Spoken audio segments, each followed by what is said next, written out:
dark chocolate. The dark chocolate. Oh, I don't need to open it. We're okay. Yeah, because I just like using the bag because I have a funny story. We're going to start with using the chocolate left over from the previous class. So I have 2 bins of dark chocolate over there. That's where you guys are going to pull from. We are going to use our dark chocolate. So I'd like you guys to get to know all the chocolates, because oftentimes what I find happens is people will grab the wrong bag, or they'll put seed back into the wrong bag as well. So please read the bag before we start, before you grab. Mia Mare is the dark chocolate that we use just for the first 2 weeks. In our last week, we're going to use chocolate from the tempering machine. That is a different chocolate, so make sure that those chocolates don't get confused at all, okay? The Mia Mare is a 58% chocolate. It's the one we use in all of our classes at this point. And when it comes to our temperatures, when we do dark chocolate, we are going to melt our chocolate between 45 and 50 degrees. And because we're tabling, we're going to drop it down to 27 degrees. So you might wonder why there's a difference between cocoa butter versus dark chocolate. The reason why is it's the ingredients. So in this, we now have sugar, and that has been added to it, and we also have the cocoa solids that are in here as well. So that's going to change the temperature at which we're going to be crystallizing at.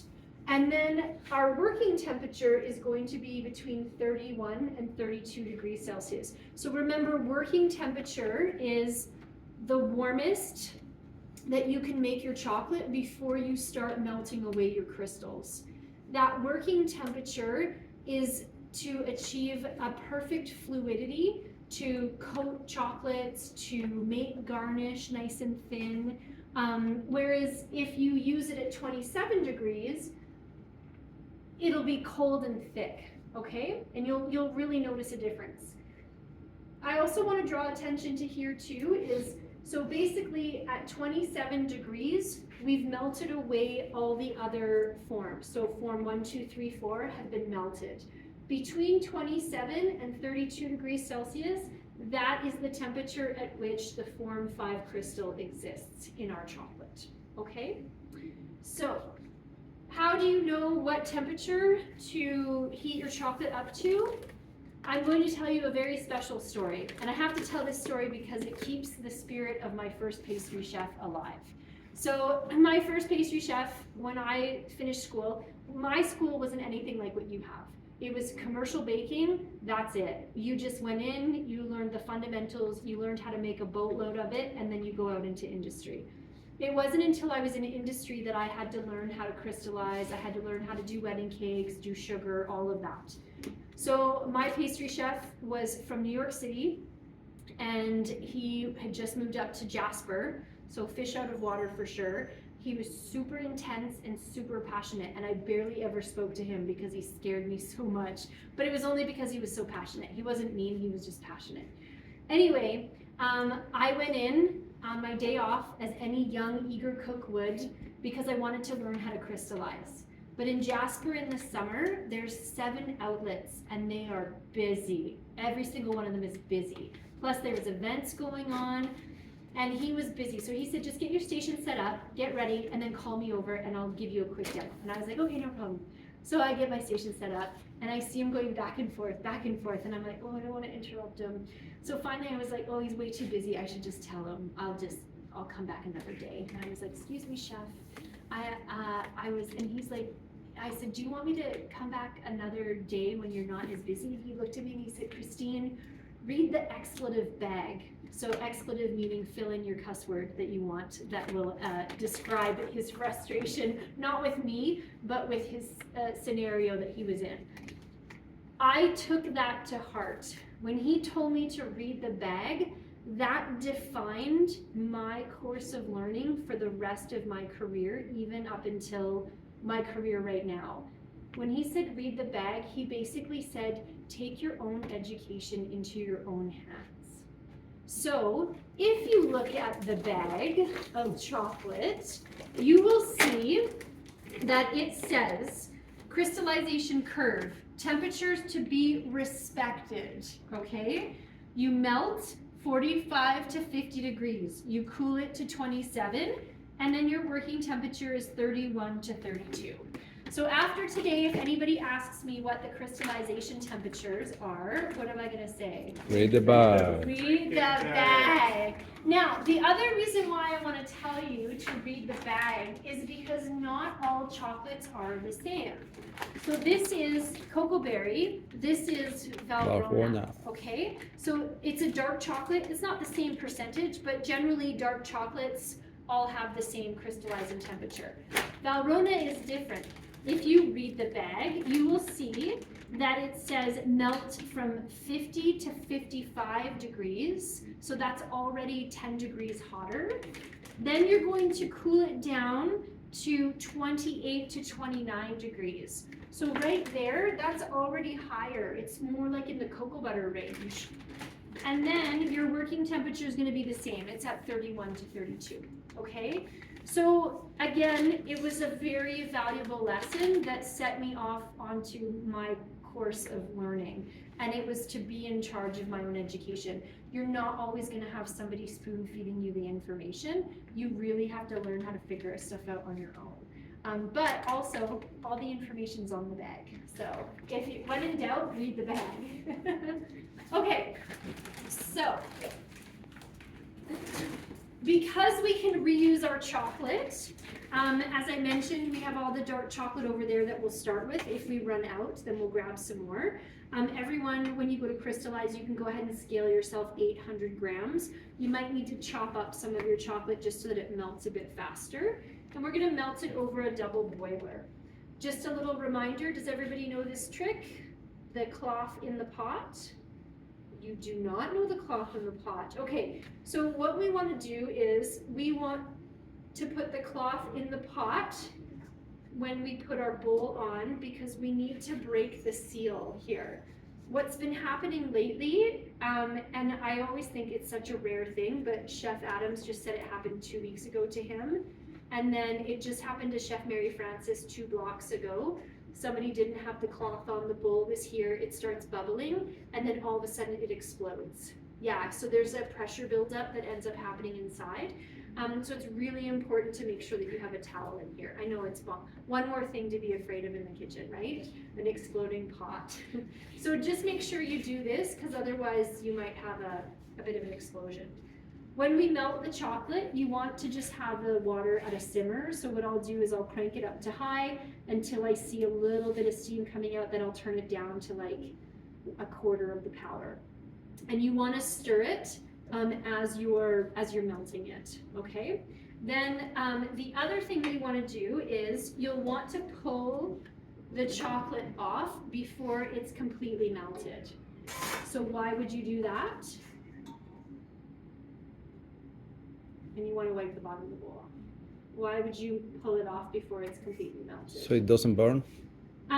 No. I mean, it could burn if you leave it on for too long. I pull it off before it's completely melted because if you leave it on until it's completely melted, it'll be hotter than 45, okay? Or 50. Now, that's not really that much of a problem. However, it is a problem if you're using the technique of pouring 2/3 on the table and then you leave 1/3 in here. If your chocolate is at 55 in this bowl and you've poured out 2/3 onto here and then you bring it back in here, what'll happen is you might end up with chocolate that's hotter than your working temperature, okay? But I'm gonna show you a trick that I've just recently switched to help me with that. Okay, so now what I'm gonna do is, just gonna make sure I have my other bowl ready. Always check to make sure the bowls are not wet. Don't use it, this was a dry bowl, or it was a dry bowl. If the bowl is wet, I would use paper towel, because I think you guys all know that our towels just move water around. Yeah, so grab a paper towel to help make sure that your towels, or your stuff is dry. Okay, so now I'm gonna pour about 3/4 onto the table. And then what I'm going to do is I'm going to scoop all of this chocolate back into the center of the bowl. One of the biggest exercises that I'm going to push on you is to make sure that your bowls are clean. Because when your bowl is clean, your spatula is clean. When your spatula is clean, your hands are clean. When your hands are clean, your uniform is clean. Okay? Go ahead. Yes, chef. So now, I'm gonna move my chocolate around. And then when I go to scrape it into the center, you want to use some force. There shouldn't be any chocolate on the table when you push it in, okay? So sometimes I notice that people will pull it in like this. What will happen is that chocolate will eventually just seize to the table. So we want to make sure that we pull all of our chocolate in, or we push all of our chocolate in. It minimizes the chances of you having lumps in your chocolate. If you do get lumps in your chocolate, we can fix it, but it's nicer to just not have them in the first place. Okay? And then we want to move it really nicely on the table. Sometimes I see people doing this. That is not movement, okay? We want to really move it because this is going to help the crystals multiply on the table.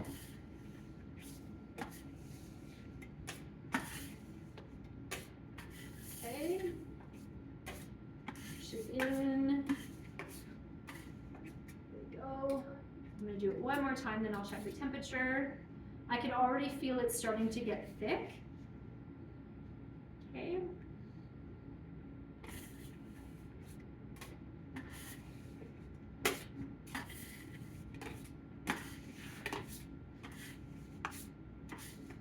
All right.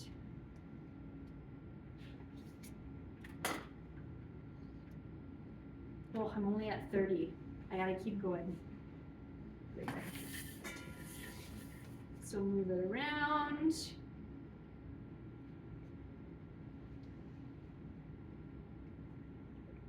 It's very satisfying. So you're aiming for 27 or you're aiming for a little bit lower than 27? I'm aiming for 27. Okay. Yeah. So because it's more chocolate, and because we've already put something hot on the table, it's just going to take a bit longer to get there, which is fine.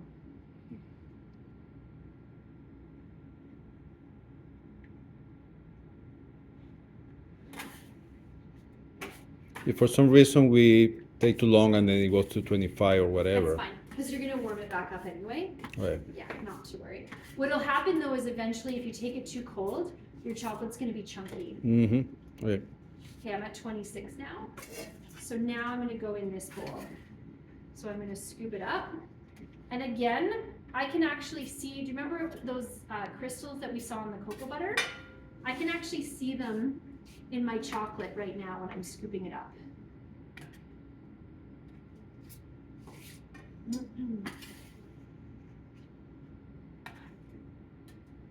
This is the hardest part. But again, if you press firmly enough, and if you are quick enough to get it off the table, then it's not as messy. The hardest part is when, if right from the very beginning, if you're not pressing firmly enough, then you'll have a bigger mess. Okay, so now I have chocolate here that is, did I have a spatula? Oh, it's right there. Sorry. I'm a little blind today. Okay, so we have our chocolate here. This was our hot chocolate, right? So I like this new technique because if I were to accidentally put this in here and this was too much, or if it was too hot, then I might take it out of my window. So now what I'm going to do is I'm going to pour about half of it in, and I'm going to stir it up. And that's going to help bring the temperature up a little bit. So I'll stir it up. And do you notice how I'm stirring? Okay? Because sometimes I see people stir like this. Okay, so don't forget movement is what we need in order to crystallize. So we want to stir it well. And I'll check the temperature quick. So I'm at 29.4. So I'm going to go ahead and add more of this in. I'm going to risk it. I'm just going to pour it. We'll see what happens. So I could have just put this back in here, But what I have found is when you're first learning how to crystallize, sometimes the ratios don't end up proper, and you end up with chocolate that's not crystallized. You end up with chocolate that gets to 34 degrees accidentally, and then you've lost all your crystals. So I found this technique to help quite a bit for first-time crystallizers. Okay, so let me check my temperature. I'm still cool. I'm still only at 30 degrees right now, which is fine. I'm okay with that. Because now what I can do is I can use the heat gun a little bit. Can you also put in the double boiler for a little bit? I could, but I don't like double boilers. Oh, okay, I hear We you. obviously have to use the double boiler because it's the only way we can melt it.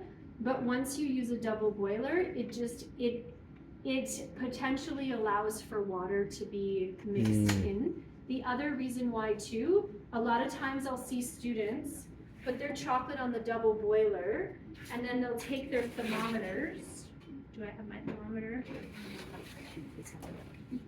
The infrared or the? Okay. So they'll take their thermometers and they'll stand here like this. What's happening? Do you think I'm gonna get an accurate read? No. No. Where's the heat going first? Bottom. Yeah, and where's the heat gonna hit last? The Top. So by the time I am able to get a good reading from the center, all of the other chocolate has probably gone over in temperature. So when we do a temperature reading, okay, when we do a temperature reading, we always want to stir aggressively to make sure that the whole mixture has the right temperature. And once we know that the whole mixture has the right temperature, or we have a good reading, then we can choose if we need to heat it up or if we're good. So I need to heat mine up a little bit, so I'm gonna use my heat gun, or Chef Adam's heat gun. Thank you. Okay. What I'll also do here is I'm just gonna warm up. I had some chunks on the side here. I wanna make sure that my bowl is nice and clean. I don't wanna overheat it. Oops. So this will help me be able to clean my bowl.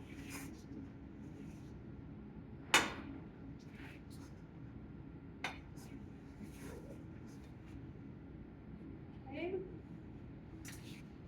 Stir it up again before I take a temperature reading.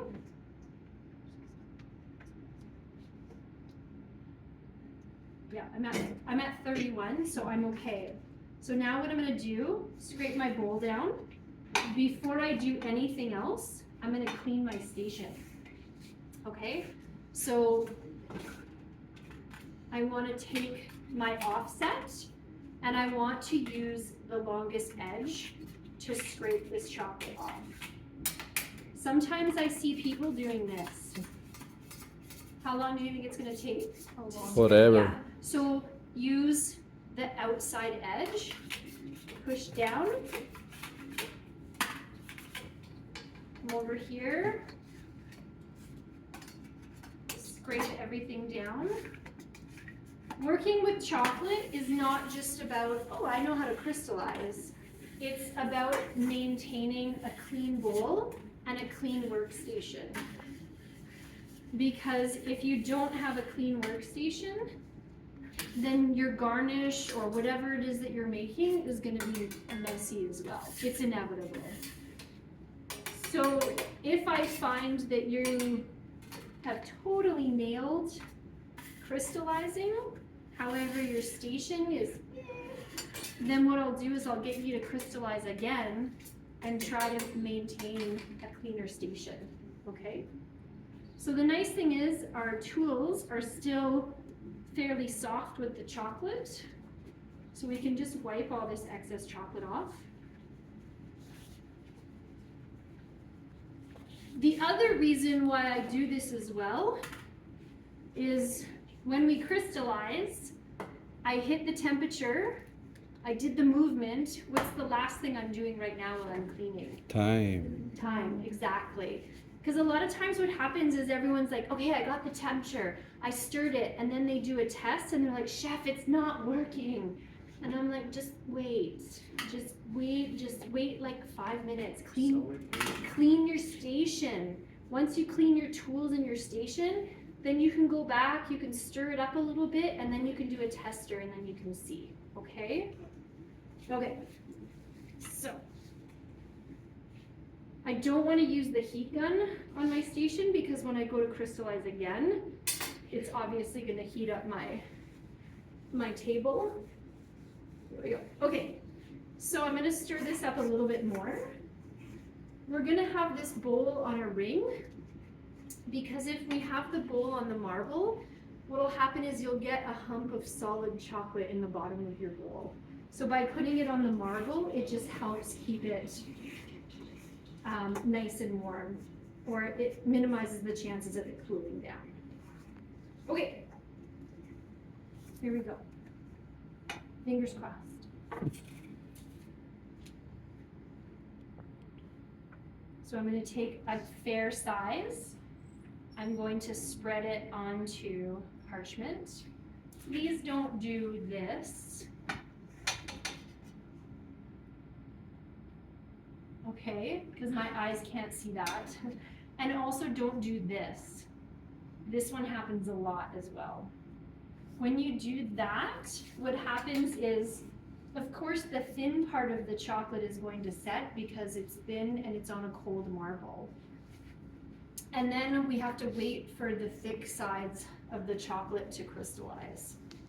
Ideally, when our chocolate is perfectly crystallized, in a room at 20 degrees, it'll take about 2 to 3 minutes for that chocolate to go from shiny to satin or to start to set. If your room is warmer, it may take about 5 minutes or so, okay? And you can already see it happening. So see? The other thing is, it needs to set all at the same rate. So if your chocolate is not crystallized properly, what'll sometimes happen is you'll see lines or streaks, and then you'll see some wet spots with some dry spots. So right off the bat, you know that your chocolate is not crystallized properly. So when we look at this, so come on in and have a look at the surface of that. So we're looking for it to be a nice sort of satin color with no streaks. And when I look at this, I actually see a few streaks in there. Yeah. Okay, so that means that I'm almost there. I'm almost crystallized perfectly, but I have some lines in there. Mm-hmm. Okay, do you see those lines, Chef? I do have a few lines in there. So what that means is I just need to stir it a little bit longer. So I'm gonna stir this for about another minute, and then I'll do another tester. Or if I didn't want to stir, I could go and scale something and then come back to it, stir it up, and then do another tester. So if your tester doesn't look like how it's supposed to look, you have a couple options. You can just stir for another 2 to 3 minutes, depending on how off your chocolate is, or you can walk away from it. In this class, we're not scaling anything else, so you might as well just stir it. And what might happen for some of you is you might have like 2 or 3 samples, but eventually you'll see that that last sample finally comes together. Okay, so try not to get frustrated. And we just we want to always think about the science of what's happening. So be really aware of your temperatures, okay? Be really aware of your movements, and also be aware of your cleanliness. So what we're going to do for the rest of the day is you're going to crystallize 3 times, okay? So you're going to do exactly what I did. When you get your tester, you're going to say, Chef, come and look at my tester. So I'll come and look at your tester, and then we'll determine together what's happening, and then we'll talk about a course of action. So do you need to keep stirring, or is it good? And if it's good, you're just gonna melt everything back down and you're gonna do it again. So we're gonna do it 3 times so that we can get nice crystallization, okay? So we're not making anything today. Today we're just practicing movements, and we're practicing our crystallization concepts, okay? Yes, sure. All right, so you can help yourself to the chocolate there's